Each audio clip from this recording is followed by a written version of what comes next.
آج میں آپ کو قلعہ شاہ گڑھ اور اس کی بربادی دکھاؤں گا۔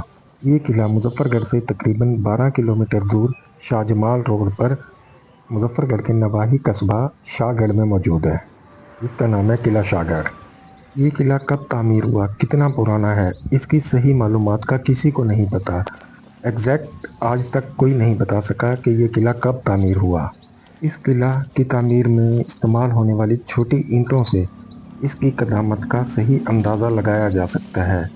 یہ اندازہ بھی آثار قدیمہ والے لگا سکتے ہیں کہ یہ قلعہ کب تعمیر ہوا۔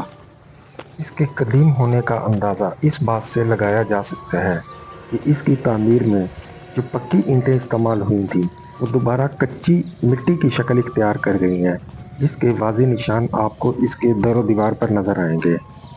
قیاس یہ کیا جاتا ہے کہ تیمور شاہ نے شاہ محمد خان کو ایک جاگیر دی تھی، تو اس جاگیر پر شاہ محمد خان نے 3 قلعے تعمیر کروائے تھے: قلعہ دین پور، قلعہ دائرہ دین پناہ اور قلعہ شاہ گڑھ۔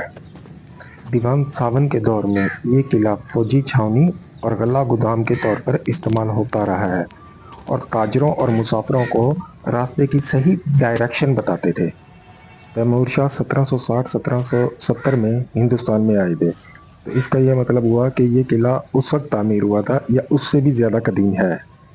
اور یہ بھی کہا جاتا ہے کہ نواب مظفر خان اور نواب شجاع خان کے دور میں یہ قلعہ آباد تھا۔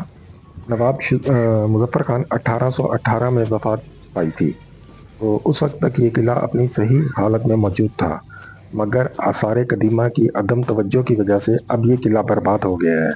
اب بس اس کی بیرونی دیواریں رہ گئی ہیں۔ اب اس قلعے کے اندر مقامی آبادی نے بہت بڑا قبرستان بنا لیا ہے اور کسی بزرگ کا مزار بھی تعمیر کر دیا ہے۔ اب یہ قلعہ ایک قبرستان کا منظر پیش کر رہا ہے۔ جس طرح قلعہ محمود کوٹ، قلعہ جام گڑھ، قلعہ دین پور، قلعہ صادق گڑھ اور چولستان کے قلعے تباہی کا منظر پیش کر رہے ہیں، یہ قلعہ بھی اپنی تباہی دکھا رہا ہے اور آثار قدیمہ کی توجہ نہ ہونے کی وجہ سے یہ قلعہ برباد ہو چکا ہے۔ ان قلعوں کی بربادی میں ایک بڑا ہاتھ اس کے قریب رہنے والی آبادی کا بھی ہے، کیونکہ ان قلعوں کے ارد گرد جو آبادی رہتی ہے ان کا ایک خیال ہوتا ہے کہ شاید ان قلعوں میں کوئی خزانہ دفن ہے۔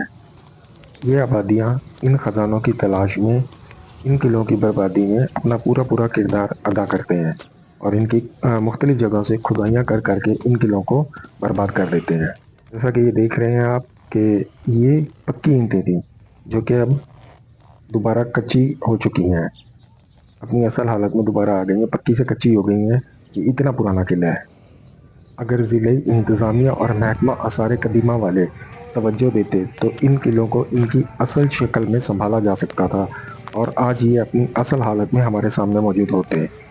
مگر توجہ نہ ہونے کی وجہ سے جس طرح پاکستان کے اکثر قلعے تباہ و برباد ہو گئے ہیں، یہ قلعہ بھی آج اپنی تباہی کا منظر چیخ چیخ کر بیان کر رہا ہے۔ اگر متعلقہ محکمے اس پر توجہ دیتے تو ہمارا یہ تاریخی ورثہ آج ہمارے پاس اپنی اصل شکل میں موجود ہوتا۔